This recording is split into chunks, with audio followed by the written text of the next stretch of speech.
It's Coons. What have y'all done for us lately? And if there's no answer, the only thing we owe them.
Hey, what's up, family? What's going on? Hope everybody's well out there. And tonight, we have Juan J. Johnson, Brother Lone Wolf, firearms training. And we're going to have a discussion, and most people will be like, how you going to have a discussion on protect black women with a firearms expert? One of the things that we try to do when we do these collaborations is understanding as a family and as a collective, as a people, is realizing how exposed we are from a protection standpoint, how unprepared we are financially, spiritually, and we're basically just going about our day-to-day lives living and not really existing and being a part of what's going on. But tonight, me and the brother is going to have a discussion around this term, protect black women. We all know that our brother, our elder, our ancestor, teacher, Malcolm X said that the most unprotected person on the face of this earth was the black woman. And Malcolm X said this, and this phrase, out of all of his phrases, this is one of his phrases that people took and ran with it, didn't understand the context of why he said that, and they try to use it as quote unquote a rallying cry. I know myself, I've never truly understood it because I'm not a woman. And I've never had any women in my life ever say that they did not feel protected. I don't even know that type of language. And I'm not saying I'm some tough guy or nothing like that. That has nothing to do with it. My sisters never said it. I never heard my aunt say it. Uncles, aunts, mother. I never heard my mother say it. My female friends, I've never heard they don't feel. They said they don't feel protected. Most of the time, if something may happen, they don't tell the men in their lives anything because they know that those men are going to act off of what they've been told. So me and Brother Juan are going to have a conversation around it and some of the things that women can do to protect themselves as they go about their day-to-day lives. What's up, bro? What's up, brother? Can you hear me? Yeah, I can hear you well, man. Good. Protect black women, brother. Yeah, I think that's an interesting topic, protecting black women. I think the caveat would be, do they even know they're under attack? Let me ask you, because I know you have law enforcement experience and you are an official firearms instructor. Yeah. I actually don't know where to begin when we explain this dynamic. I know a lot of calls in law enforcement are domestic calls. Mm-hmm. Explain that scenario when you get when law enforcement gets an initial call that it's a disturbance. Well, first, let me just say this. I am retired law enforcement. I did it for almost 3 decades in D.C., a Metropolitan Police Officer. I've been on thousands of calls for service, domestic assaults, murders, knives, molestations. I mean, you name it. I don't think there's not a call I haven't been on, even down to the traffic fatalities, dismemberments. So this is a relevant topic because, again, it deals with, like you said, what do we do when we get those calls for service? And on a domestic call, because when I think domestic, I'm thinking not just a female. There are some males that make those calls too. You don't know what you're going into. It's what's being broadcast to the scout car or to the units. But when you get there, it's something totally different.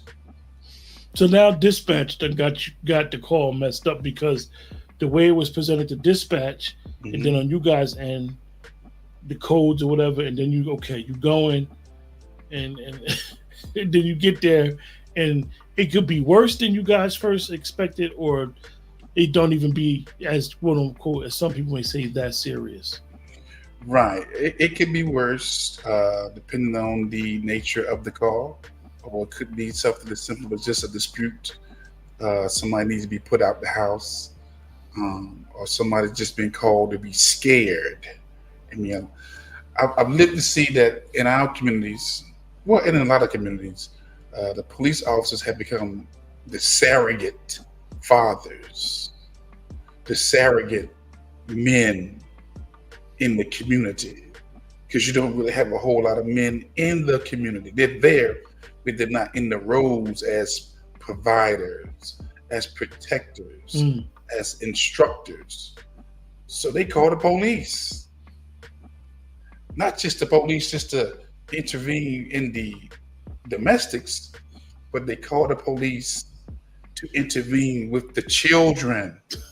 My child won't go to school. Yeah. You know, and my question would be, where is the male? Where's your man? They don't have you having men. Okay. Where's your brother? Because see, I think before you call the police, you need to exhaust all your situations, all your options before you call the police. Every option should be exhausted before you call the police. That's why I say, where's your boyfriend? Where's your husband? Where's your brother? Where's your cousin? Where's the uncle? Okay? Who could resolve this? Because I think that the last resort is calling the police for anything. The very last resort. Because when they come in with no joke. Yeah, and they're coming to, and you'll know this language, they're coming to enforce the law. Absolutely. Not to judge, but enforce it. Not to prosecute, enforce the law. So if they come and a law has been broken, that's their general two job script: to preserve life and to enforce in the law. Well, I'll say this. The average police officer legislate more court cases in the streets before they get to the bench. Because police officers are can be judge and jury that same day, depending on the circumstance and situation. If I got to put you down, that's judge, jury, and executioner. Mm-hmm. Okay? Very clear. And a lot of police officers, people don't see it from that perspective, but man, every time the police come to your house, we're in a courtroom deciding your fate. Should you come with us to jail, or we leave you here and we advise you and give you a stern warning, and you be about your business. Yeah, the messaging, and it's funny that you said that, is that I don't think people are understanding, because we're so emotional that when you hear a particular party say, oh, they want full immunity, it was never full immunity. You don't want to. You're dealing with a person that has to make decisions in a split second. So to say full immunity would be too far to the left. To say no responsibility, to be too far to the right. So it has to be a medium there, and that's why it's called the partial immunity. However, the words they want to use it when the situation happens. So tell us a situation where, you've been in this like crazy like when you hear knowing everything you know before we even get to that, and I apologize, knowing everything you know with law enforcement, every situation you've been in, and your understanding and application of 2A, because people know about 2A, hear about it, you understand it, and you apply 2A. Right. What does this Protect Black Women thing? What is that all about? Oh man, you done threw the 2A in its protection. Again, but I go back to, so watch this. 2A, for those who don't know 2A, it's the Second Amendment. It's the, I would say, the backbone of the Constitution. You don't have a First Amendment without the Second Amendment, which is the right to bear arms. A well-regulated militia being necessary to the security of the free state, the right to bear arms, and it should not be abridged. Meaning, look, the citizenship have the right to bear arms against what? A tyranny type of government, okay? Or from foreign powers that come in that would try to go to war with us. And to be honest, when you really think about the Second Amendment, it was really put in place to keep Black Americans, Black Negroes in their place, to keep it 100. They needed a well-regulated militia to secure that state or their counties or their cities against who? Us.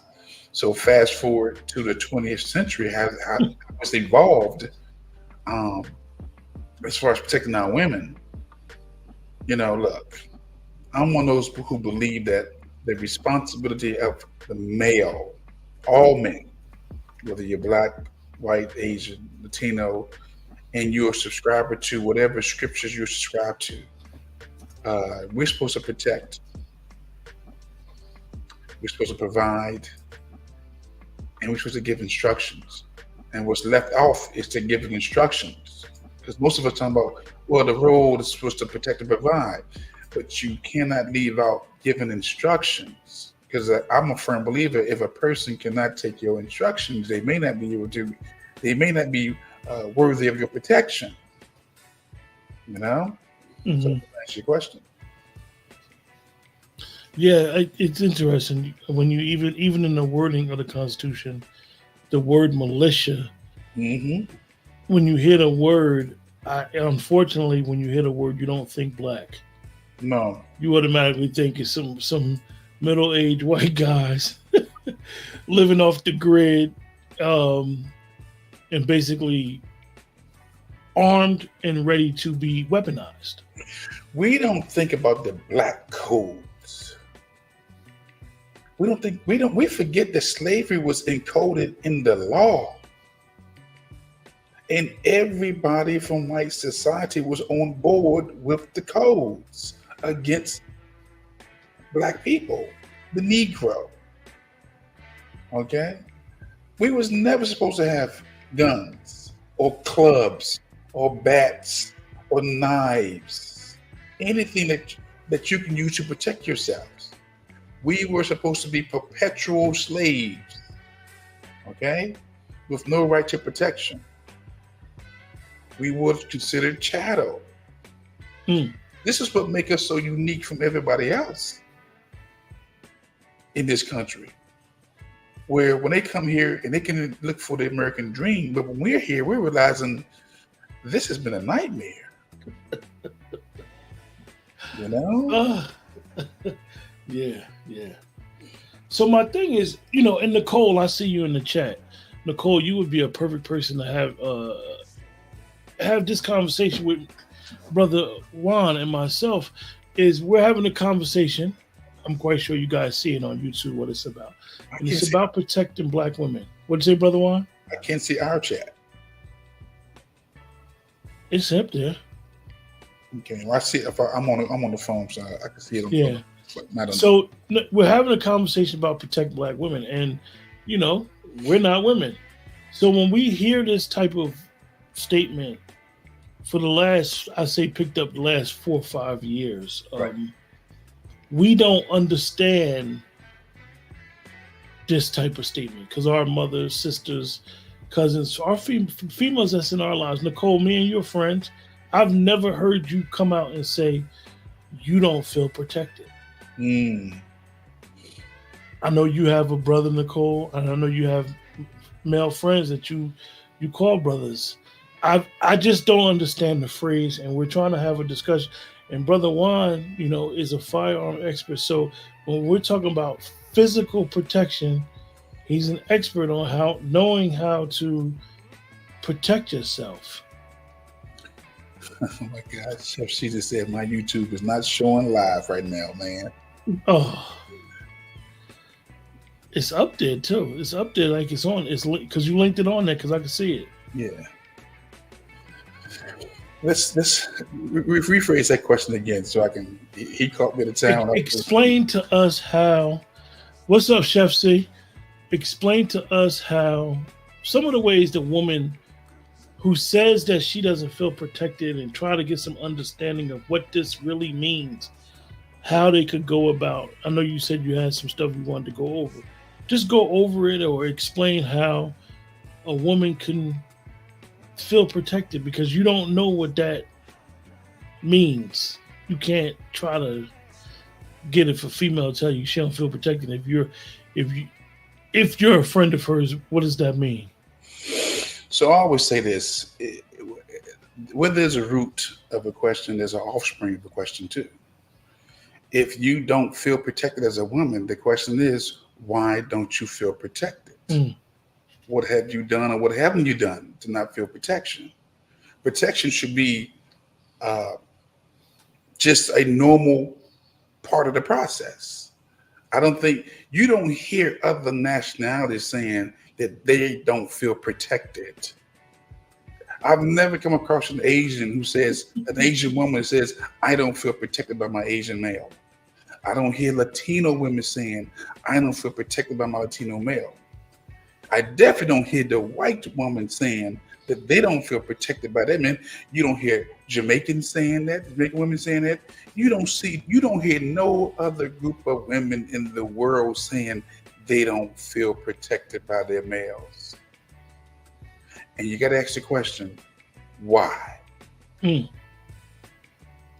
don't you feel protected? Is it because of the history that we've had together and how we've had to coexist with the oppressor and the role that you took, okay, and making sure his deeds was carried out? I mean, when you're really feeling that way, you don't feel protected. Then the question is this: what have you done not to feel that protection? Are you open for correction? Are you open for instructions? Okay? Because again, I've said this before and I'll say it again. If you're not willing to get my instructions, you can't get my protection or my provisions. And I stand on that because I'm a follower of the revolutionary Jesus Christ, who believed in the guns and the swords. They're synonymous. He said that he that have no sword, sell your garment or pawn your garment and buy a sword, okay, which would be now a 21st century gun, right? And I'm also an understanding of the whole Abrahamic covenant that God gave to Abraham, saying, should I hide from Abraham that which I want to do for him, knowing he's going to give his children instruction, and he's going to protect and provide for his whole household. Okay?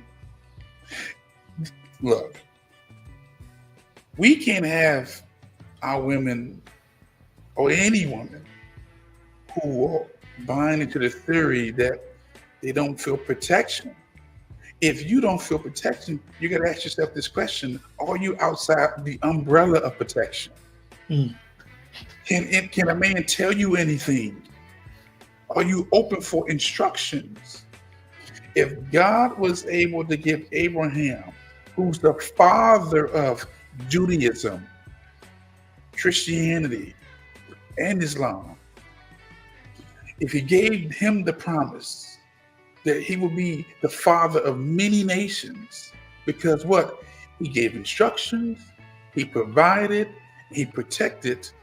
If the women are saying they don't feel protected, it's because they're outside of protection. Nicole brought up something here. She said, when I see things on social media, though, I can see why some black women don't feel protected. How do you, Brother Juan, you brought up a great point just now where you basically was like it's more of a propaganda stereotype. Mm-hmm. And Nicole then came with the statement about social media. Do you think that social media heightens that situation than it really is in reality? I think it does. Because again, you have your reality streets and you have your social media streets. And the two are not the same, but social media is a reality to a lot of people. Some people don't go out the house. They stay on these social media streets. Okay? And I would dare say that the reality streets are catching up with social media. A lot of our policies, okay, are being passed through what? Social media talk. Because social media does close the gap. It brings everybody closer. Places you couldn't go in the world, you go on social media, you're there. Yeah. With the FaceTimes. We see a campaign being ran on social media. Yeah. Yeah. But it's interesting because like I said, that is something that I've never heard nobody that female that I'm close to say it, and it's regurgitated. It's like you see a post with a dude done one upside a female's head. Mm-hmm. We don't know the backstory. It might be recorded. What's recorded, what we didn't see. Mm-hmm. Whether people feel like he was justified or not. Most men is not going to say that a man should ever put their hands on a woman, but you don't know the circumstances that may have happened behind that. So it would be like, now he done quote unquote beat up or harmed her even worse. And then a bunch of people will come and comment and be like, that's why I don't feel protected out here. This is why when I talk to men in the street, they try to get my number. I give them my number just in case, because they make me feel uncomfortable. Mm-hmm. Like you get bullied into talking to a guy. I've never seen nothing like that. The guys that I do hang out with, when I do hang out, they won't even approach a woman like that or make them feel uncomfortable. So I find that a little. It's weird to me, Brother Juan. I have no idea what sometimes I'll be seeing, or even be when we have these discussions around certain topics that we see. Well, I'll say this. We've had some cases where very emotional brothers who haven't had that male energy around them, who's been around layers of female energy from their moms, their mom's girlfriends, their aunties, their grandmas, and some of these guys who have never had that male energy, he becomes so emotional that he don't know how to take rejection. Mm-hmm. When you around male energy, look, no was a no. Sometimes you can be told no. But I've seen the females giving these young boys, these males, everything. And I know as a man, you can't give boys everything. You've got to say no. Mm-hmm. You've got to, because no activates their problem solving. Okay? Yeah. You tell them no. Don't put your hand inside the plug. Why? Inside the outlet. You'll get electrocuted. Don't touch the stove. Why? You're going to get burnt. No is a sign of maturity. And if a lot of our sisters never picked up on that, you have to say no. So I'm not surprised when you see these youngins out here flipping on these sisters because they've never knew how to handle the no. Do you think, I'm going to ask you a question, Brother Juan. I need Cynthia and Nicole, I'm glad you guys are in the chat. That's female. I don't know if anybody else is female. If you're female, if you're a female, if you're a woman, a black woman, preferably, this is what the conversation is about.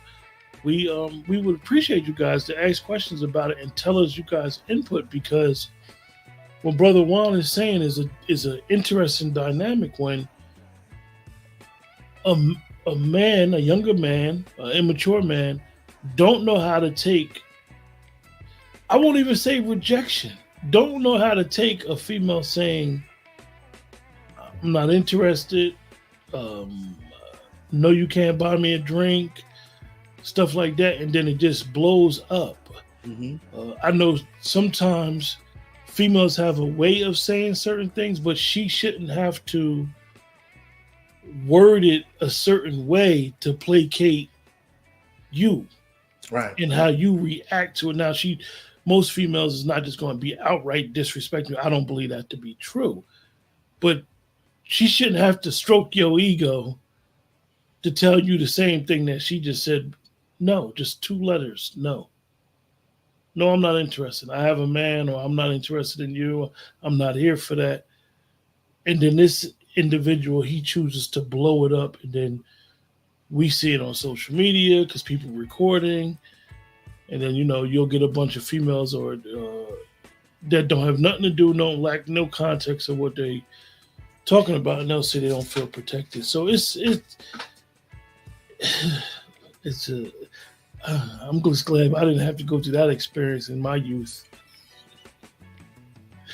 because I don't know how it would have went. I mean, I don't know. We didn't have that issue, and I hung out. I used to hang out, and we would meet people, and we just would meet people. You meet people. You meet, because Brother Juan, I'm quite sure DC in that area, DMV is the same thing.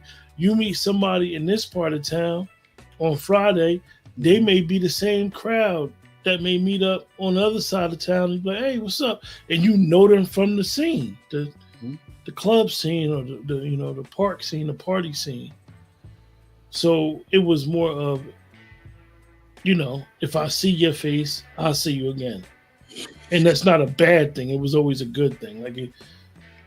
But nowadays, social media, everybody pulls out their phones.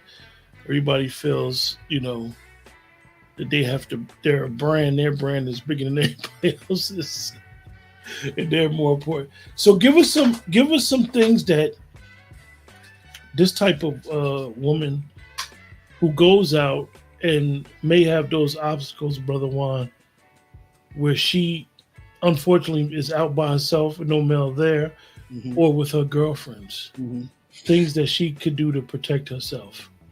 I think one of the first things single women can do to protect themselves is they have to come together with the understanding that somebody knows where they are at all times.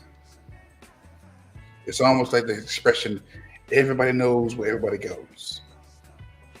Somebody in your circle should know where you are at all times. For you iPhone people, that's an air tag. Okay. That's a simple air tag you could put on somebody. Yeah. And you could just let somebody know, like, I'm here. Especially if you don't have no male that you can trust, some male that you can go to protect you, and all you have is just a hood. Because we're living in a generation where, as we see it every day when we go out in public, ain't nothing but gangs of sisters with no males nowhere. There's no testosterone nowhere to be found. There's nothing but the sisters. Okay, so I would implement immediately. Everybody knows where everybody goes. So if something goes down, you have a place, you have an address, location, who the person is with, okay, what they was driving, but somebody should know who you're with, what they're driving, what their name, not their street name, what's their real name in case something happens. That can be implemented immediately. We all know where we all are going. Somebody needs to know where you're going, and especially when you're traveling these paths, these highways, you're going from state to state, or you in a certain part of your county or your state where you live, and you're not familiar there, you need to let somebody know, look here, this is where I'm at, this is where I'm going, this is where I'm driving, this is where I'm going to. That right there. Because that's a whole nother issue that nobody want to talk about, all these missing women. Oh yeah, man. We let people in our neighborhoods who we don't know. We've let people over the border who probably specialize in kidnapping and raping, molesting our women. So we don't know who's in the neighborhood these days. You know? And it's important that you said that, Brother Juan, is because sometimes with media, we tend to overemphasize certain things or overlook certain things. And when you say neighborhood, I know exactly what you mean. Like, I know the neighbors on my street. I know who live next door. I know who live in this house. And it's only basically 6 or 7 houses that I know, my immediate circle. So I was doing some work in the back of the house the other day, and the guy in the back was looking. I went over, introduced myself, told him who I was, told him how long I've been living here, and I'm gonna be here now. And just to give him some type of comfortability, like, okay, you see a new face, this is who lives here now. And that's important because at the end of the day, like we was discussing, I was putting up a security system, another part of the security system on my house. And I was like, I got all these cameras around here. And, you were like, even though where you live at, that's probably where you need security. And even when I work, because I do work outside, a lot of people do got Ring cameras. A lot of people got cameras, which is good, which is a good form of protection, because when something happens in the neighborhood, that's one of the things that law enforcement do. They'll look around and see who got cameras, and then go ask them, could they look at the footage, because maybe they may have seen something. Yeah, I think that a lot of people don't realize that we are surrounded by a lot of people who don't like us. They can blend into our communities, but that doesn't mean they're not waiting for an opportunity to strike. And we have to be, again, when I came up, I knew everybody to my left, to my right, 2 corners, around a corner. We knew vehicles that didn't belong in the neighborhood. We're like, okay, who's this person just keep riding around? We don't have that these days. We don't know who's who, depending on where you live. Some people are still practicing that. But you need to know who is the neighbors to your left, the neighbors to your right, okay? Because again, we're getting an influx of people into our communities, and you don't know if they're murderers, pedophiles, rapists. You don't know. Okay? So yeah, so Brother Juan, you got me got my brain moving now, right? So when I first moved, right, I got I was waiting for my stove to get delivered. Right. So I got a mutual friend was like, look, I got a guy. Everybody got a handy guy, So I know him. I said, yo, I need a handy guy, because I moved from where I lived at. I didn't have a handy guy there because I didn't need him. So he came and he hooked up my stove, but he had somebody with him. He had somebody with him that helped him. And me and the guy was talking, but because of the guy and the way the guy was moving, I stopped letting this guy come to my house. He didn't take anything. I know what to look for with certain people that I would allow to ever come in my house. And then even with I couldn't do this landscaping. I had to get this other landscaper to do the work that needed to be done. It was just too much for me to do it. He had did some work for me before, him and his cousin. The vibe was totally different. You know, I sat outside and we I drank water and kicked it with them while they was working. So when I got off of work on Friday, they was done doing the work that they was doing.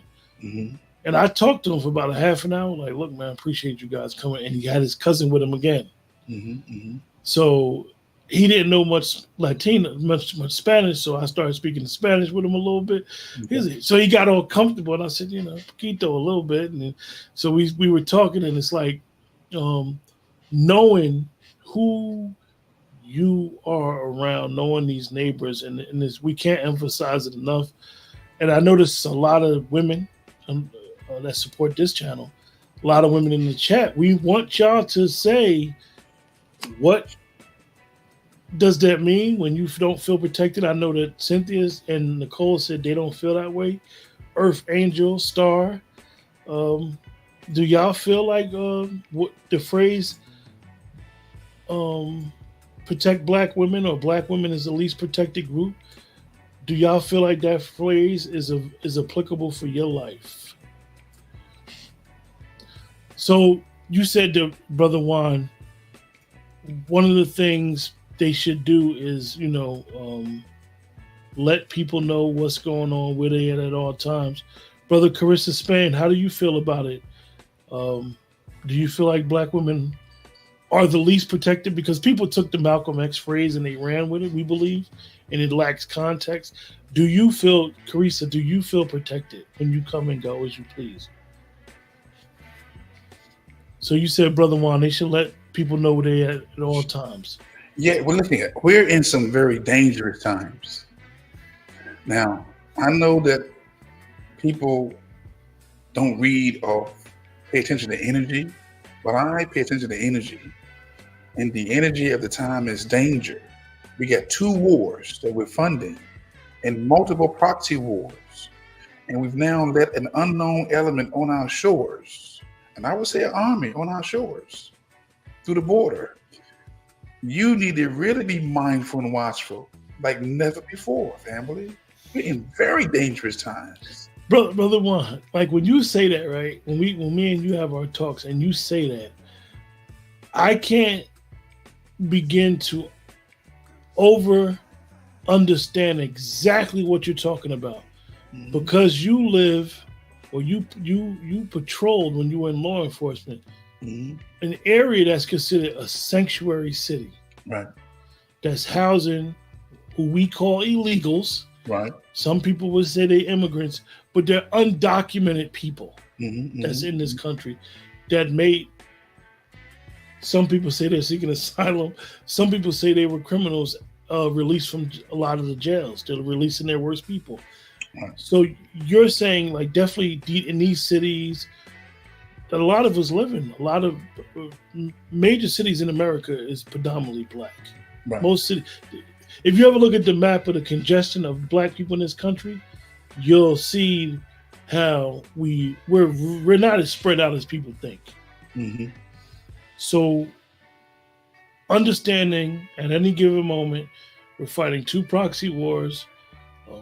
You basically have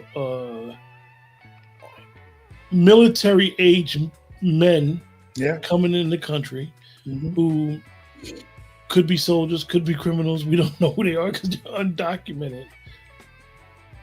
What are some of the ways that other ways that they should be protected? Like, that's how they know their surroundings, what's going on in the world.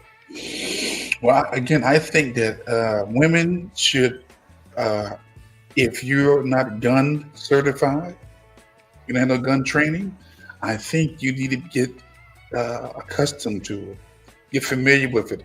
Even if you don't feel comfortable with it, at least gain the knowledge of it. So if you happen to come across a gun, you'll be able to maybe disarm it, make it safe. Okay. But a lot of us, we're afraid of the guns. But we don't have the luxury right now to be afraid of guns right now. We don't have the luxury. You have to either have a gun, have a knife, have some mace, or have one of those shockers and one of those stun guns. You have to be able to protect yourself. If it means just slowing a person down, the gun is lethal. The stun gun is non-lethal. The mace is non-lethal. You want to buy yourself some time. A knife can be lethal, okay?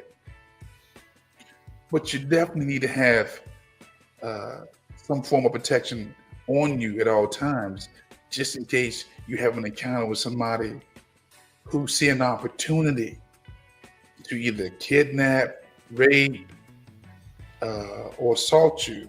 You want to be, because again, if you're feeling unprotected, you got to ask yourself, where are the men in your life that you can call on, that just in case you need this protection, they're there for you. You had discussed the other day when we had the Patriarch Summit. You had discussed the phrase or statement that our warrior sister Ida B. Wells said about the gun. What was that phrase again? That a Winchester rifle should be in the house of every Black American. A Winchester, a shotgun. That was Brother Bear Arms that said that. But Ida B. Wells is the picture of a woman, a Wazi warrior sister who believed in the right to bear arms. Ida B. Wells, we talk about, most people talk about Annie Oakley, but no. Ida B. Wells is our hero. And she was right, 'cause she was down in them Souths with the Fenton Hamers, okay? Who realized, look, just because they smile in your face, that don't mean they don't want to take your place. No. Look, I was trained to be hospitable, to be polite, to be courteous to everybody that I meet. But you be ready to take them out too the same day. That didn't come from me. That comes from Mad Dog Mathis, Joint Chiefs of Staff General Mathis, who trained. Let me ask you a question, Brother Juan, because this is the second time you brought him up. Yeah. And most people, before we got Sister Sean that's going to join us, you guys. Most people don't understand who the hell Mad Dog Mathis. They know who he is as far as position now, but who he is in quote unquote the history of military, a living legend. Mm-hmm. So give us a little what you know about him. I'll say in short that Mad Dog Mathis was the epitome of a Marine, a commander, somebody who looked after his troops first. And many were willing to die for him because he put it on the line too. Mad Dog Mathis, you don't get the name Mad Dog Mathis by accident. Look, there's an angry dog and there's a mad dog. Okay? Mad dogs bite. They don't just bark, they bite. Okay? So I would say General Mathis, look, he was so important that they actually passed legislation to make him defense secretary. They had to rewrite the articles to make him that because he hadn't been retired long enough to even be Secretary of Defense. They had to not just nominate him, but they had to change legislation so that he can be the Secretary of Defense. And so outside of the politics of party and all that, he is the perfect person for that position. Yes. Understands combat, understands engagement, he might not understand the political side because he might just be TTG, chain to go. So he is the perfect person for that role in understanding. He understands theater. He understands warfare strategies. He understands collateral damage. He understands what it takes to win. Okay? I think, watch this. What we fail to recognize is this. In our community, and I said this before and I'll say it again, the mistake And the mistake that we continue to make in the Black community is we are allowing historians to lead the way for us. Historians don't fight. Historians do research. There's a warrior class who's ready to fight. May not have the history, but they are fighters. And that's why I said, I no longer in good conscience can allow the historians or the ministers to be the people who speak for us when we're in times of war. Again, we're funding multiple wars, and this is not the time to get behind the preachers like that. They're going to pray for you. P-R-A-Y. You need some folks in your life that know how to P-R-E-Y and get you ready for whatever's about to happen. Okay? And Mathis was that type of guy, or still is that type of guy. I would call Mathis right now for his advice on how to handle this whole Israel, Hezbollah conflict. I would ask him what to do with this whole Ukraine and Russia piece. He may be retired, but he's still sharp. All right, we got Sister Sean about to join us. She's going to give us a woman's perspective. Sister Sean, good to see you. YZ. Yeah, I don't really know how I'm looking because I'm on the cell phone versus the laptop. You're looking like a soldier. You good? We don't hear you as loud as you. You know your voice. Oh wait, hold on. Let's get this mic straight. My mic test. What is it? My mic test 1, that's 2. My mic.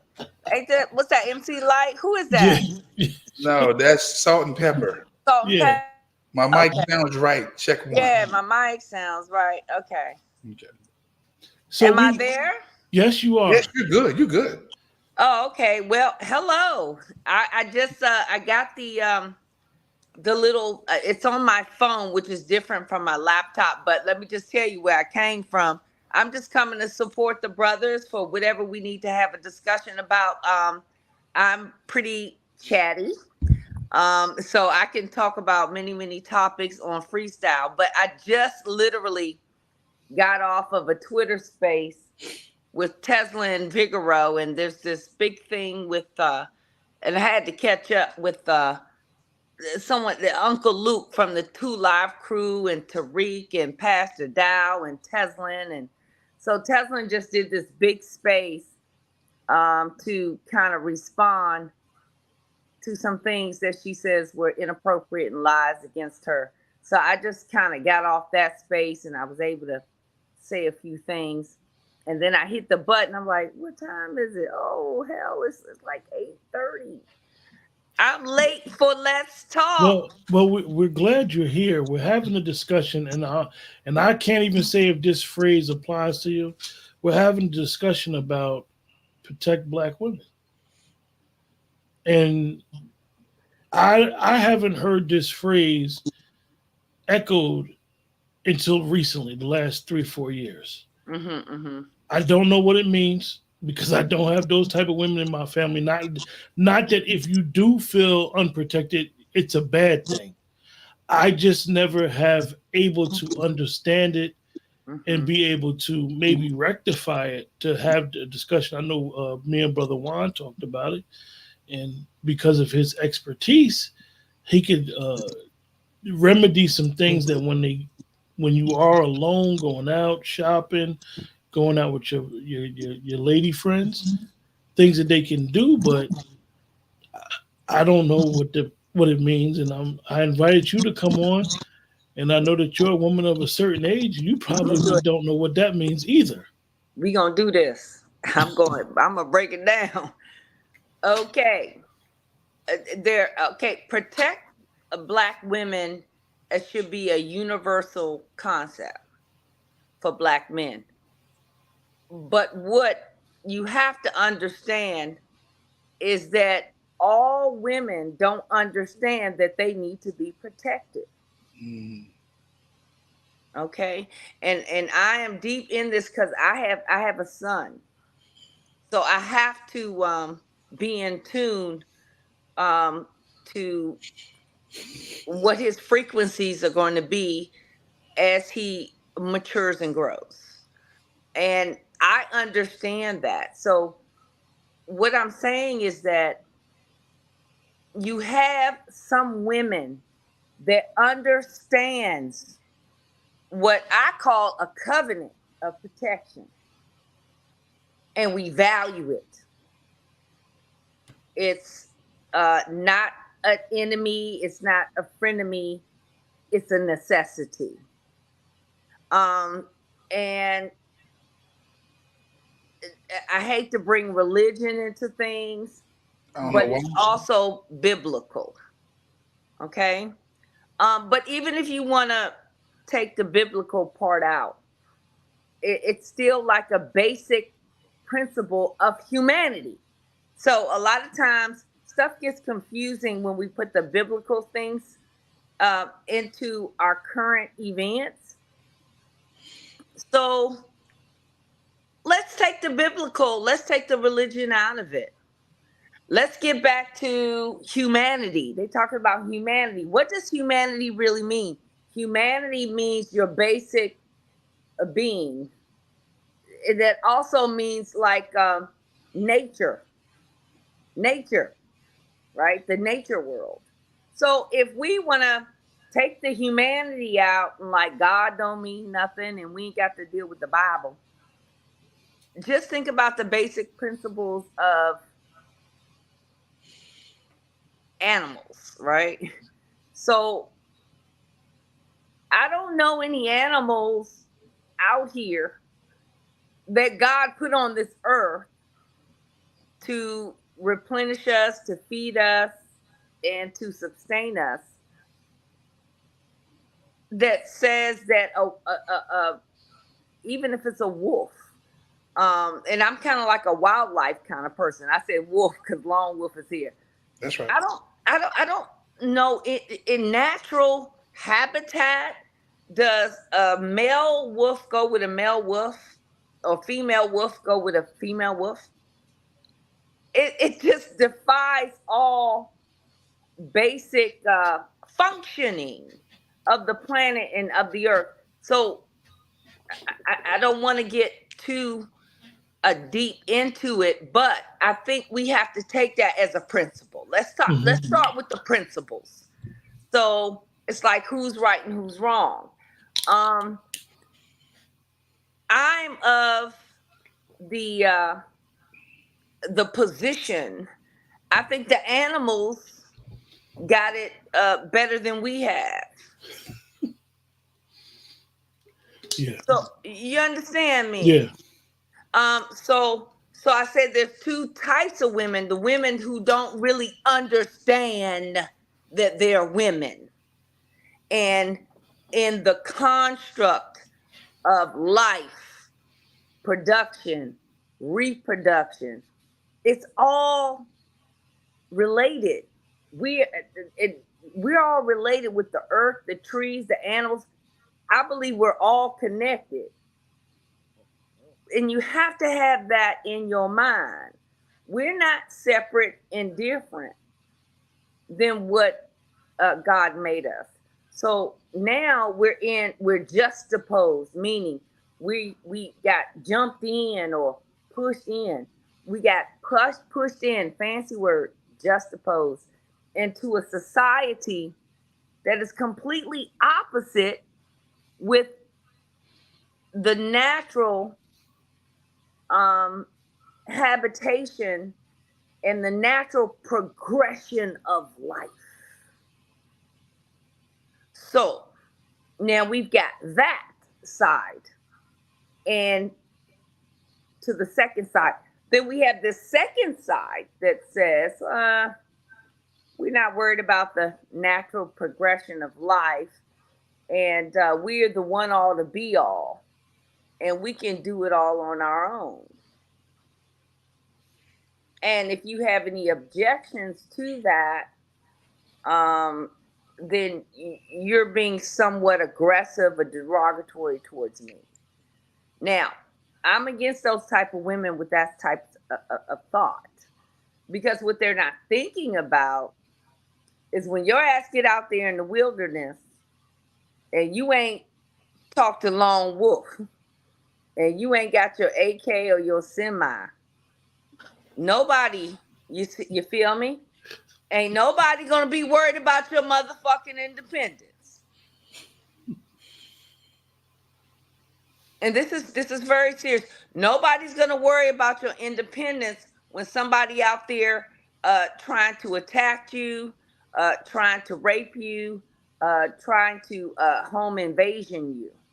And all these things are coming. They're here. And they're here. And we love our freedom, and we tolerate. Now, I tolerate. I'm not saying I'm not. You do. You do what you need to do. But what I advocate for is to choose marriage, choose life, choose your children. Now, I'm not going to get angry if you choose otherwise, but that's not what I would choose. And if you do choose and make that decision, my opinion, you're making a bad one. But what you also must do, once you're choosing all this independence and all of these different things that you're choosing, and everybody wants to be sexy. I mean, who doesn't? We're women. This is a women's perspective. You two men. So I'm going to tell you the women thought. We want to be sexy for you. We want to please you. But you can't over sexy the sexy, okay? So what happens is, especially in our construct where we are, we have been integrated. This is a new integration with a whole level of mindsets and groups of people. Hold on, my dog. I can't. And they have cultural perceptions. And in our culture, I mean, we could just be free willy and we could do this and that. But in certain cultures, you open yourself up for rape and even death.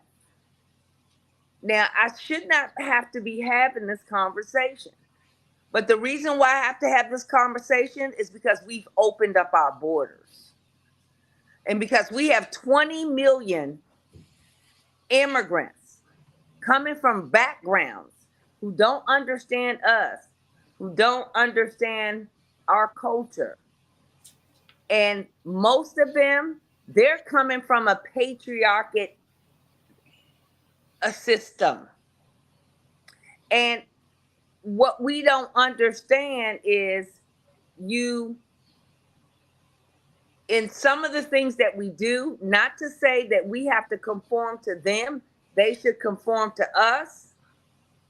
And I agree with that, but you don't want to say they should conform to us after your ass is raped and dead. Mm. So don't claim it once you in the dirt. You understand? So we have to have an understanding of what is coming in our country. And I've been getting into geopolitics. These people, they don't like us. And they especially don't like Black women. So we're over here thinking we're like, about it. No, you know that Sister Sean, and pardon me for cutting you off. Go ahead. No, go ahead. What is unfortunate, and I love Black women, but a lot of times, sisters, what men hear you guys say is, "Oh, we're the most educated," and you'll push your accomplishments. Rightfully so. You've earned it. You get what you deserve. You push your accomplishments out there like they mean something to someone else.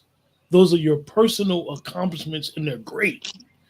So, like you said, you could feel your way like you're here in this society, but you're actually, to these predators and prey, you're a target. Yes. That's what I try. You're feeling, I guess I'm being clear. That's what I'm saying. I'm not to say that you can't be this or can't be that, but you got to understand this world, this climate, and this culture is changing. And what you have to do is you have to have principles. Here's what I like to see. We have to have principles even outside of our homes. And I've always had that mindset. You got principles within your four walls, but when I walk out that door, I'm representing my people. It's a very, very serious thing. People don't think presentation means anything. And the What, way that I conduct myself outside of my four walls is the impression I get on other people. Sister Sean, you have a sister that said to you, she said, that whole Me Too movement has crippled a lot of women. We need our black men. Mm-hmm. I agree. Oh, I ain't even got finished yet. I just got started. I got a lot. Let me Cynthia tell said, you. these men from regressive countries do not care about our accolades, be self-aware and emotionally intelligent.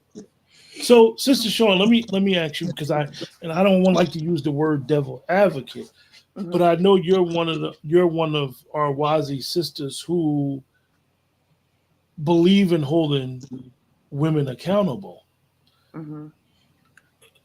Do you have something that you could give to the, because you have a son and he's going to be a grown man one day, and First day of school today.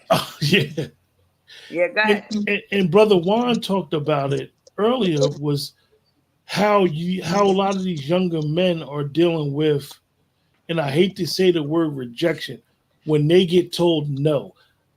Hey, young lady, how you doing? He want a phone number. He can't deal with the word no. He done put his hands on them. They got it on social media, recorded. Now he probably harmed her physically. What would you advise our younger men how to deal with no? It's funny. I actually just had that conversation because first day of school was today. And he is, see, to be honest, don't think that, first of all, let me get this straight. Don't think that men, once they are men, but boys, to be honest, they ain't really sweating girls. Not initially, right? So he's at that age. They boys just want to be boys, right? But then they get to this certain peak where, oh wow, that looks interesting over there, and they have their hormones and things going. But in terms of the word no, um, the way that I teach my son, if he ever gets rejected, he hasn't been in that position, but the word no means grow.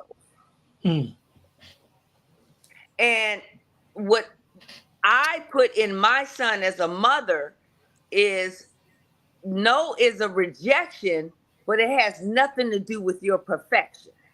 You see? See, I don't want him to manifest the word no that I'm not good enough. Because sometimes no means good. The fact that said no, that might mean that you actually saved yourself from a few things. Lord knows, I know. I wish I would have been told no plenty of times. Yeah, exactly. So sometimes that word is a good thing, and that word is a protective thing. And that's how I teach him. I just have to give him his baseline. But at the end of the day, I understand a man is going to be a man. He's going to get thirsty.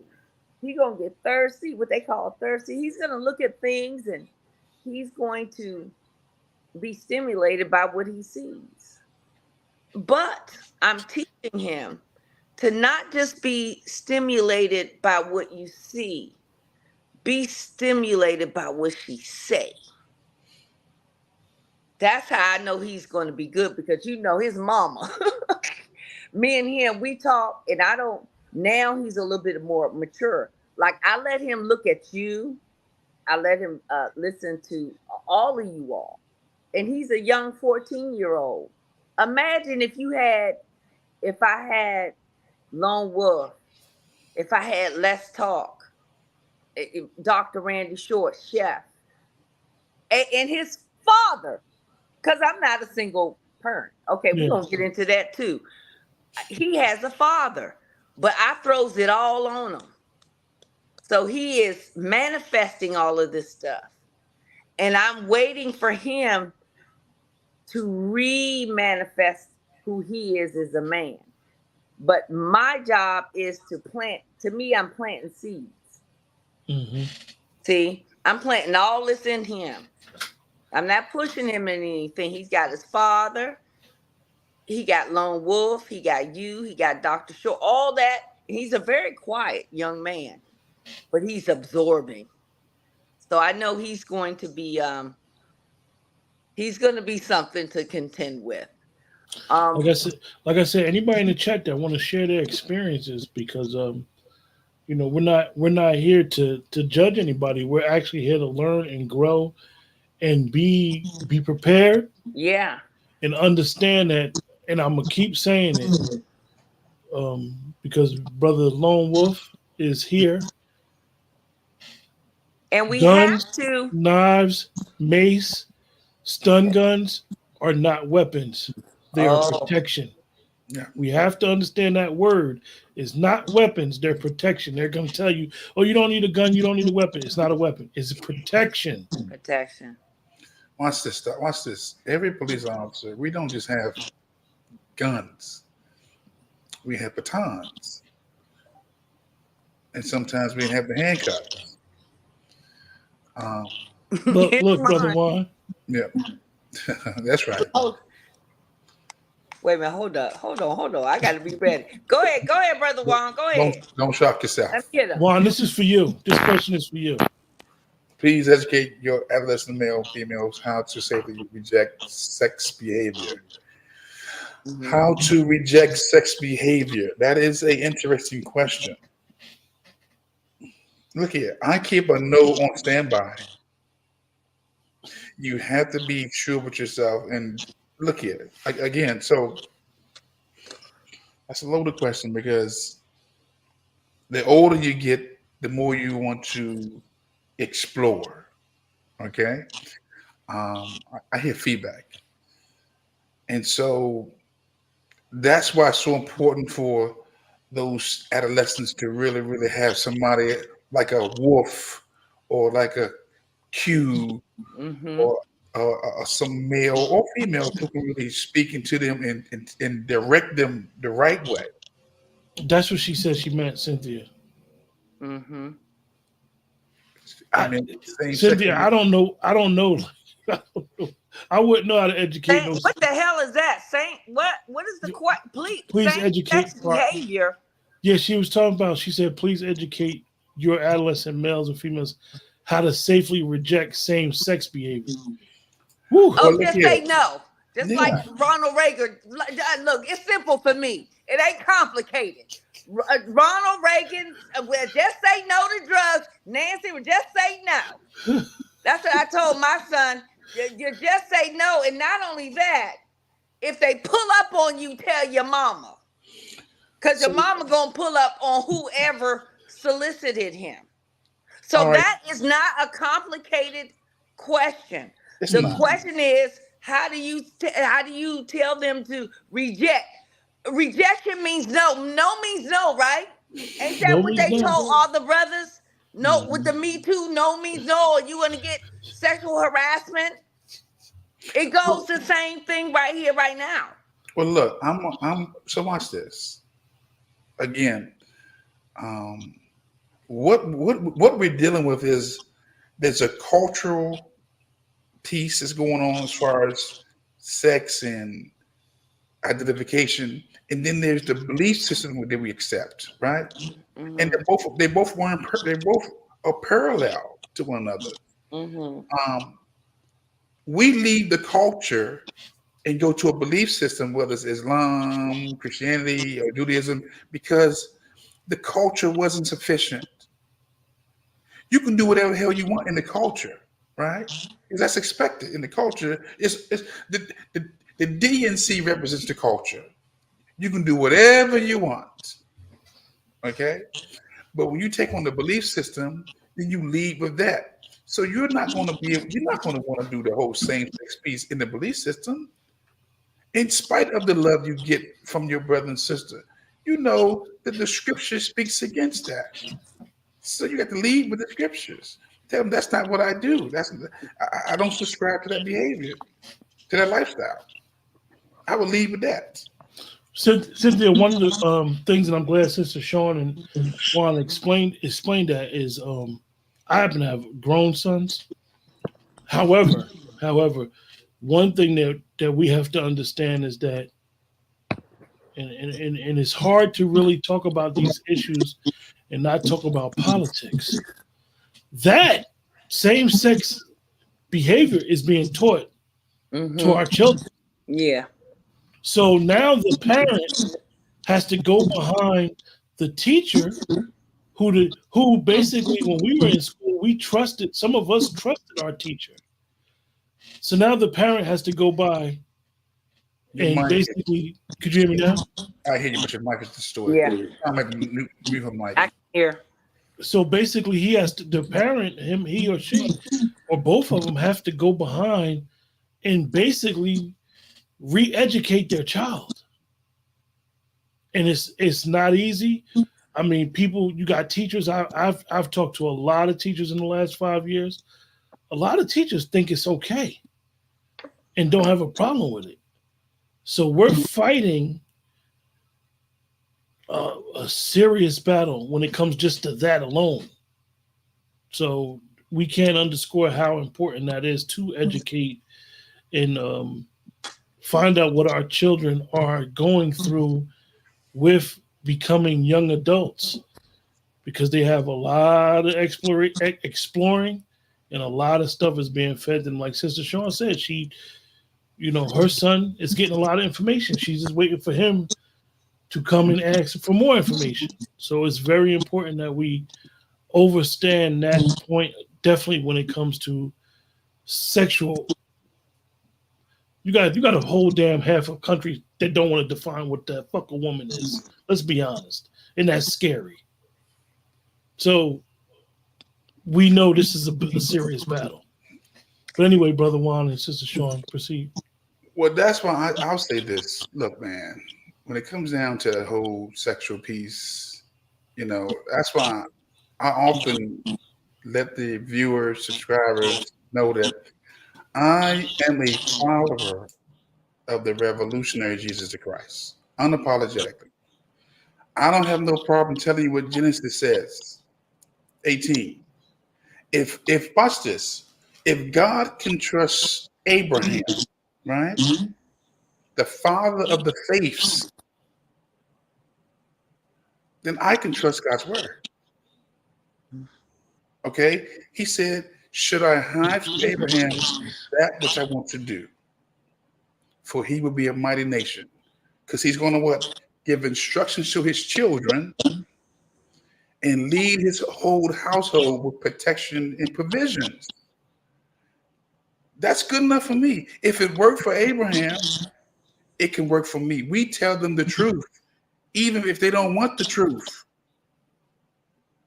Especially if you say you're a believer, whether you believe in Judaism, Islam, or Christianity. We tell them the truth. And that's where I'm at. And what I'd like to say is it's a collection of things. And I'm going to kind of circle it right back to the patriarchy.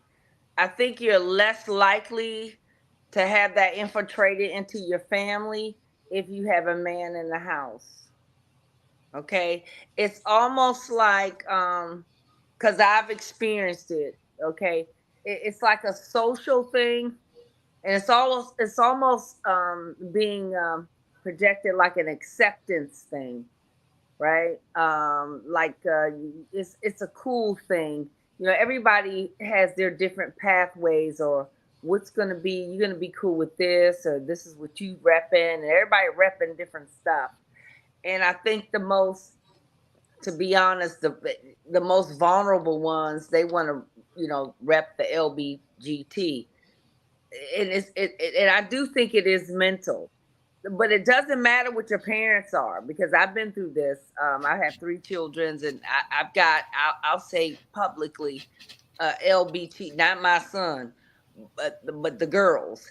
It's a societal thing, and even if you're a good parent, you literally have to battle the messages from the outside. So the only thing that you can combat that type of messaging is that you really have to kind of be rooted in your spirituality, whichever spirituality you follow, and you have to kind of really listen and be available for that child. That's when the 2 parenting comes in.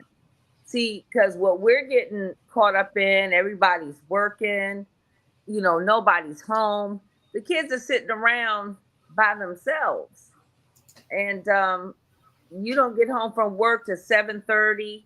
The husbands get home. The kids is actually home. They get off. They home by 3:00. But we still working.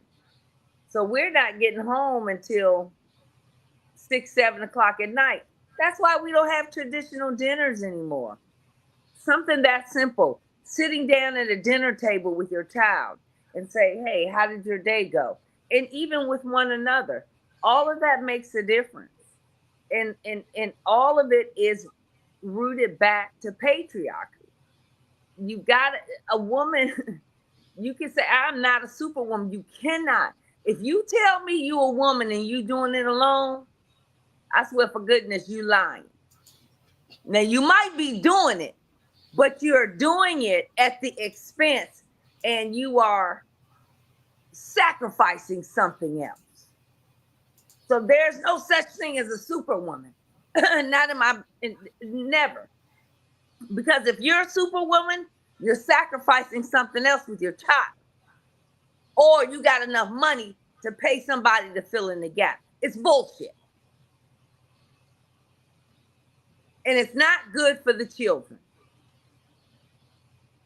So you need to sit here, that all this, and that's the 2 types of women. I think you asked me the 2 questions earlier. Let's talk.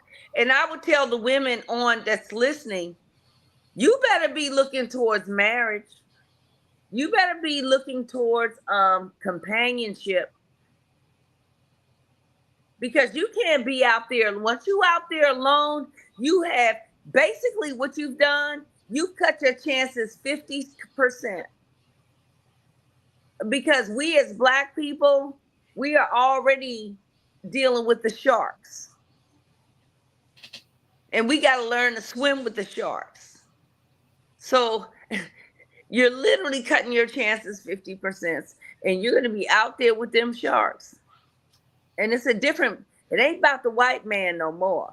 It's a new white man out here. I've been studying that. And that's the so-called POC. Ain't that a bitch? Isn't it ironic? Isn't it ironic? Sister Carissa. The ones that were supposed to be with us, I'm doing and listening and doing like listening sessions on what people are going through. It's the POC that's giving us more hell than a white man. Sister Carissa, I see that your comment. You feel like you had to be a superwoman. It wasn't because you wanted to be. You felt like you had to do it. That is, and I don't want to go too further down that. That's because I can't speak for a woman. Well, maybe she felt that way. Sometimes, okay, it's 2 superwoman psychoses. One is you got to do it because you ain't got no fucking choice, right? If you're alone. And then the other is sometimes you're taking your ego out of control, and you taking that feminism spirit that got put in you, and that's out of control. And then you don't want to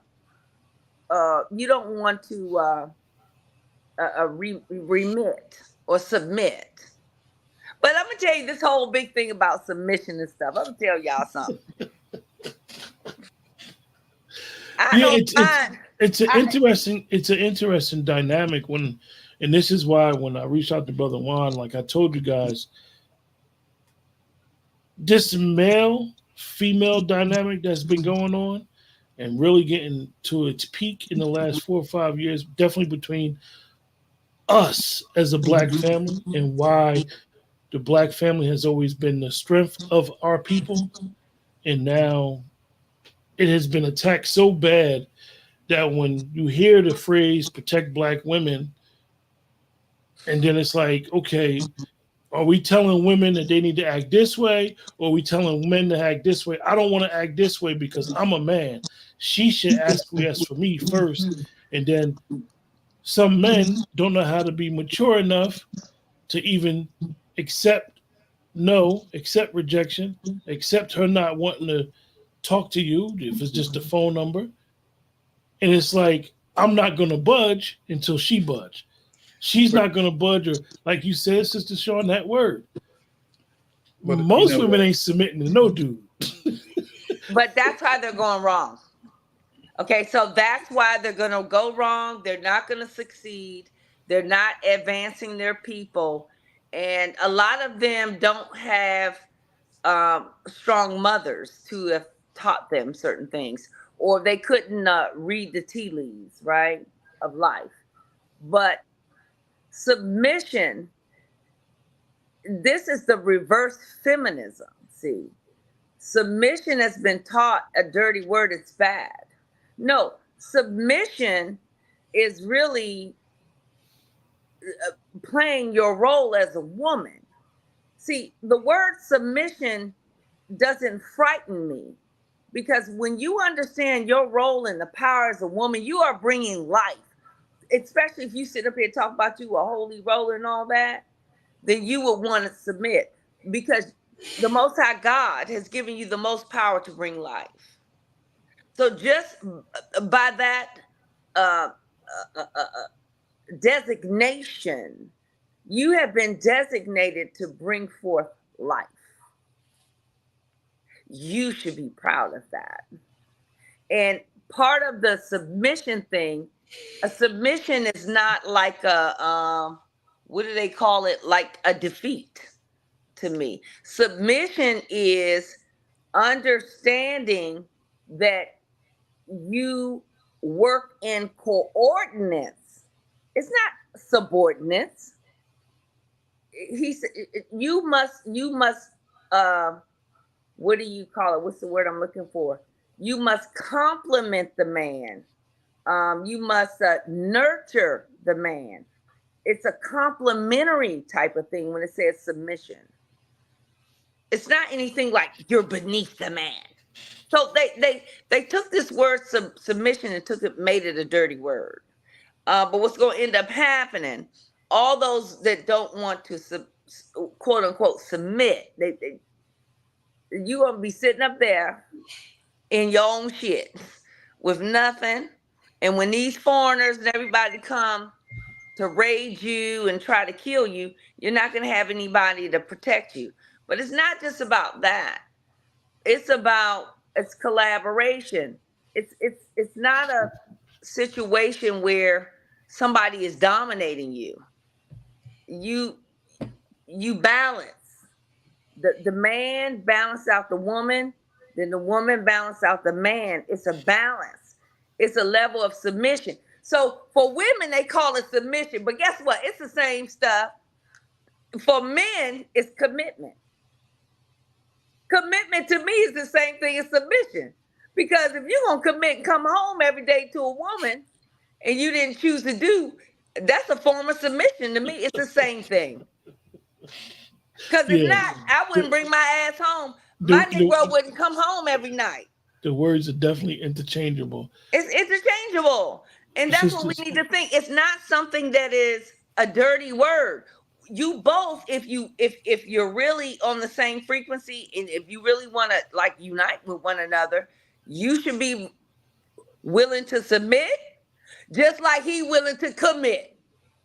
Don't submit, don't commit.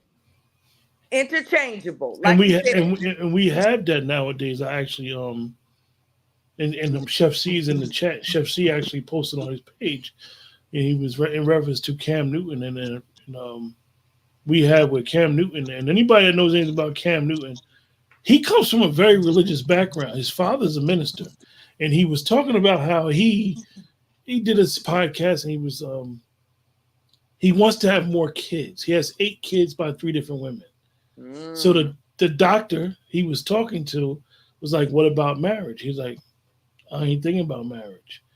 And I think the reason why he's not thinking about marriage, and I don't want to put words in his mouth, I think he doesn't.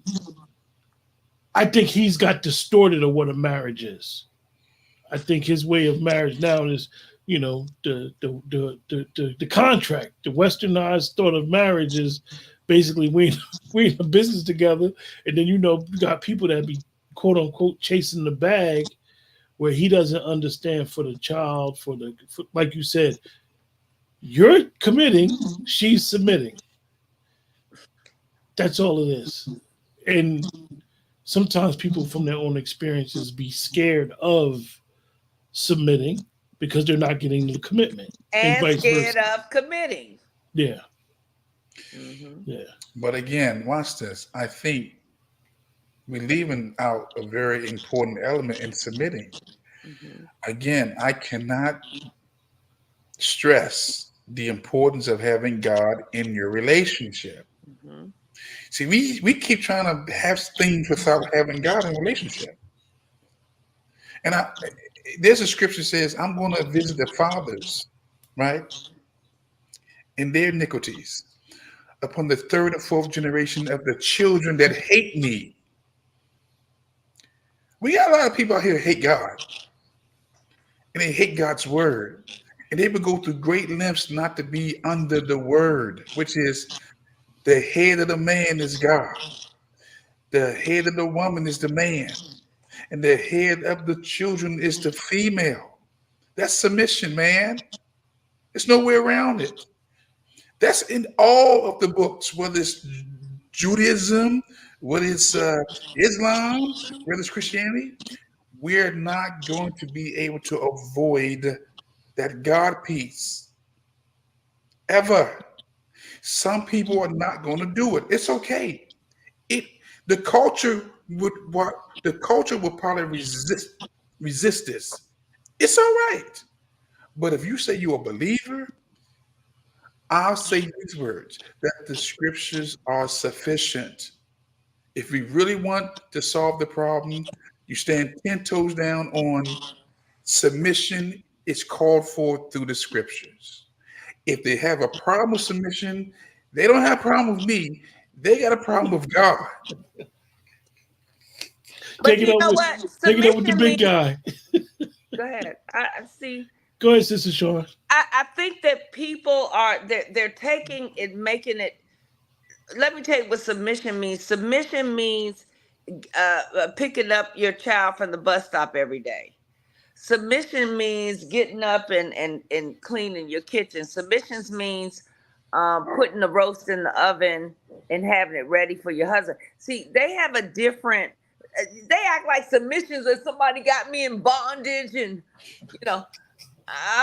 somebody gonna beat the shit out of me, and that's not submission. Submission. That's why I'm saying they're perverting the word.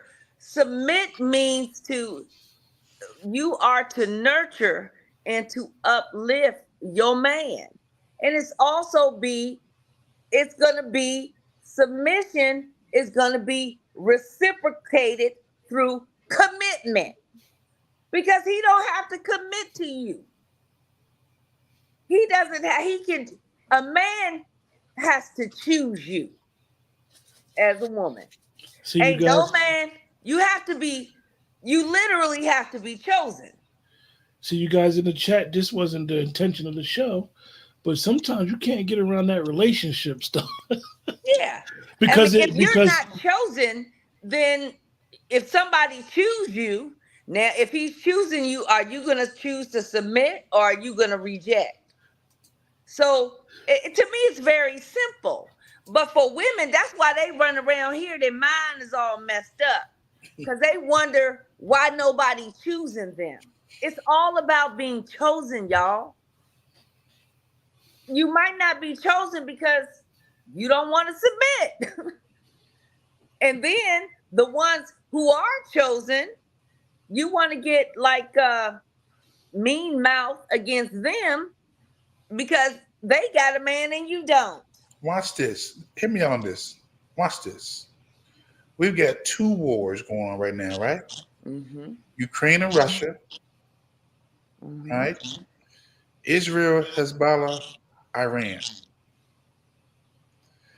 Trust and believe me when I tell you, every woman right now is submitting to her man. Mm-hmm. You know why?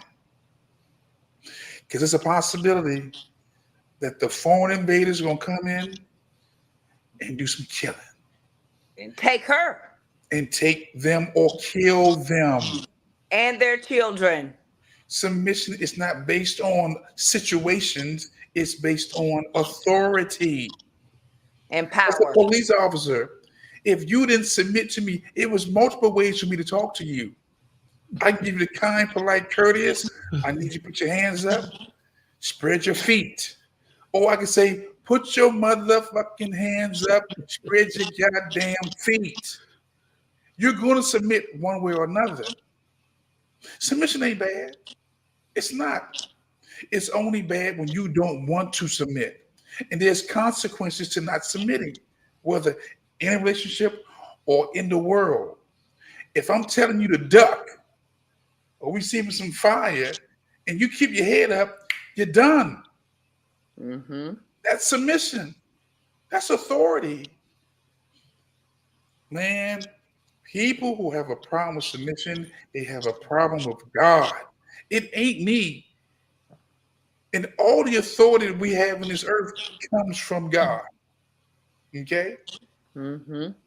But I also am reminded in the scriptures, it says this: when the people didn't want to hear no more,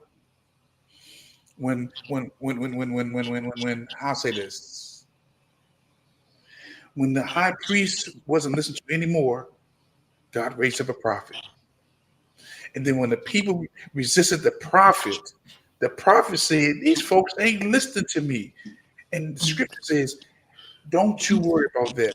They're not rejecting you. They're rejecting me. And we got too many people who reject God. They're not rejecting me. You're rejecting the God in me. And there's a price to pay for your rejection. That's I'm right. not playing with that. Well, look, I don't want to keep everybody too late. Oh, I'm ready to go. We can go. We can go. Listen, We fired up. it's probably me more than you guys. I know Sister Sean, I know how she is. I'm just saying with these sisters, I just want them to know, look here, we're in some dangerous, perilous, wicked times. Mm-hmm. And there's a target on the sisters' back. All of y'all. Mm-hmm. Every sister has a target on their back. Because hey, Brother Juan, let me ask you a question. And I know we talk a lot about the political ramifications of what's going on. Yeah. In your humble opinion, do you think it's more of a target on the sisters' back or the brothers? It's on all of us, but more so the sisters. Mm-hmm. Because the sisters have been more, the media has strategically made the sisters the face, not the brothers. Mm-hmm. All you're seeing is sisters, the voices, the DAs, the sisters, the U.S. Attorney's Office. The sisters are out here pushing a lot of this inappropriate The behavior. sister was the one that filed the cases in New York against Trump. The sister was the one at the UN putting that veto. They putting black faces to do their dirty work. And so we will be targeted. So watch this. When the sisters was able to fly under the radar, it was cool. But when you became the face of it, you've given white society their target And global. and global. Okay, we've Yes, almost it's an interesting thing because what most people don't understand is that when the sisters were able to, as they say, fly under the radar, we as a collective advance further because of the strength of the sisters, the support, and the voices. But now, since they've been put in the front in harm's way, it has basically pushed us back. yeah. It appears that we may be progressing, but we're not. Can I Go ahead, say? Sister Sean. Okay. We've been put in the front, but we have been put in the front as puppets. We have not been put in the front to really advance our principles. We have been put in the front as collateral damage or cannon fodder, what they call cannon fodder. Let me tell you, the black girl's magic is quickly turning to the black girl's tragic. And let me tell you why. These people ain't playing. They got us on the face of trying to indict with the Attorney General out of New York, Donald Trump. They got us at the UN, the very single vote that's vetoed against the Israeli genocide on Gaza, blackface. All these people are looking at the blackface. And I've been studying a little bit of actually, I've been doing this just quite recently. It's in the past 6 months. And these people, they are all of them. We got the Arabs and we got the white supremacists. They're literally blaming us because what they're saying is it is the black vote that has voted in the ideology of the Democrats. And they know we are powerful in our vote. So they are equating, don't get this twisted.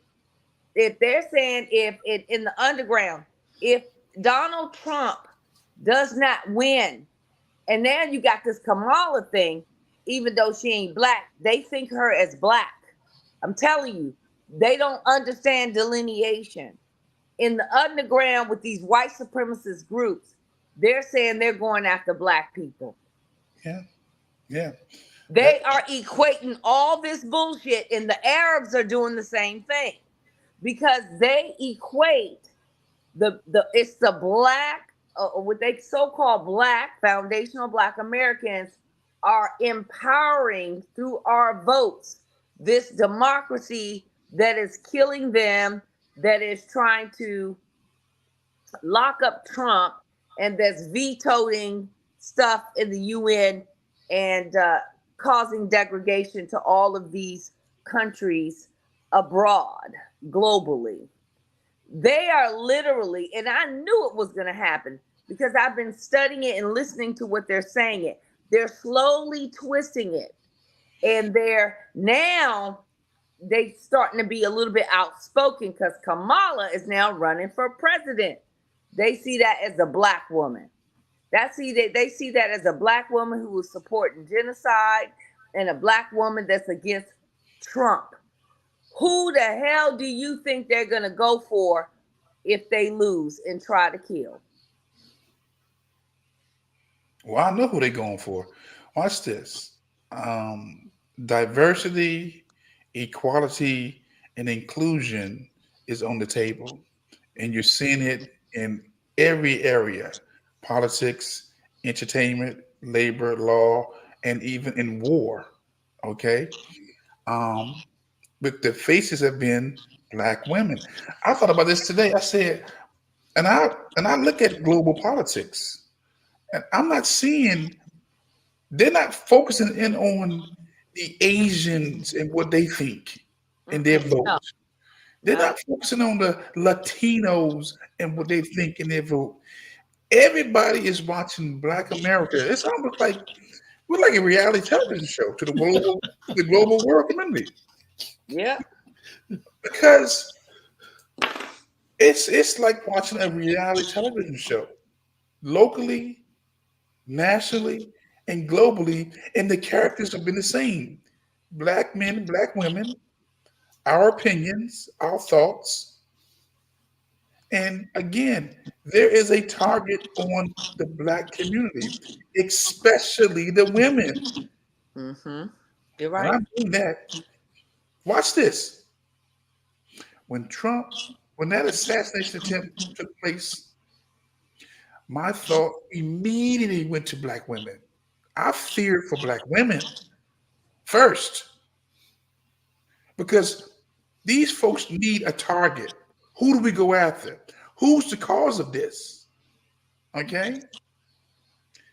And we've already seen we're gonna keep it 100.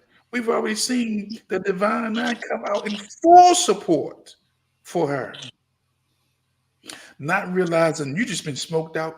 You've been smoked out the cave. If there wasn't a target on you, now it is. If Yep. you was under the radar, now you're not. And if something goes, we get between what September, January 1st. That's a long time. They get enough time to plan for something else. This thing is far from being over. I'm going on record right now and saying this. November 5th, whoever wins, there will not be a peaceful transfer of power. Mm-mm. And that's been said already. And that's been already said by the president, the current president. There will not be a peaceful transfer of power. And the Black woman is gonna catch the L's. Okay. And in the other side have already said they done got us once in 2020. Ain't They gonna won't get kill us this again. one. Okay. So whoever wins, I'm telling you, just to be ready. Yep. Just to be ready. Because something's going to, you don't need millions. All you need is 500,000 to cause some chaos. Mm-mm. Or 10,000 to cause some havoc. We're sitting on the powder keg that you ain't ready for. Well, Sister Sean, All right, I'm gone. you got any final thoughts? Well, my final thoughts is, wow, we freestyled. I don't know where we were going, but we went in the right direction. It was so many other things that kind of I wanted to say on the female thing. I wish there were more females here. What I would like to do is really talk to the females. We're gonna set something up, Sister Sean. Yeah, I want to talk to them about just formulating relationships, keeping relationships, building relationships. It ain't gonna get too mushy because I don't like a bunch of mushy shit. I'm just gonna cut straight to the chase and let them know what they need to do. I ain't got time. We'll do like a 30-minute on that shit, but I'm more into politics, what's going on with this bag, with these tangibles, and with these politics. But we need to give a little bit of time to get the mental straight on that. So I would love to come back to talk to that, but like I said, not too long. Because if you don't get it, then you don't. Because I say, I'm going to talk to you quick. I'm not going to keep talking to you. If you don't get it the first time, I'll probably give you a second time. The second time, I mean, you're going to really get out my face. Because I got to move on. We got shit to do. So I will talk very, very quickly to these females about what to do. I'm a woman who's been married over 15 years. I think I have something to offer. I think I have a few secrets for you. But other than that, if you in this man woman battle, I'm not into that at all. I just, if you that type of woman, you're not about serious business, because right now we are on the battlefield. A woman that's stuck right there, they don't understand that they're on the battlefield. Right now is not the time for the foolishness. You know that, lone wolf. We supposed to be arming up. We supposed to be getting together because we have a lot of enemies around us. I don't have time for the tears and all this and that. So we gonna talk about it, Yep, and hopefully they're gonna get it quick. that's right. Brother Lone Wolf, you got any final words? My final words is this. Sisters, you are protected. But at the same time, you have to listen to instructions. Mm-hmm. Everyone in the chat, I've seen every comment, and don't get me wrong, when I say this, and I mean this. Appreciate your support. Appreciate you guys tuning in. And your suggestions in the chat do not go unnoticed. We will have a discussion where I'll probably just moderate the discussion and just let the women just do their thing. If you guys would have me do that, I'll do it. I'll set it up as soon as possible. But like I said, I appreciate you guys in the chat for tuning in. The conversation did go to where we wanted it to go, and understanding that protecting Black women is not as just black and white as we may think it is. Yes. It's a lot of nuance. It's a lot of responsibility as individuals, as well as a collective. So with that, like I always say, best way to support the channel is to like, share, subscribe. Until then, you guys have a great night, and we'll see you guys next time.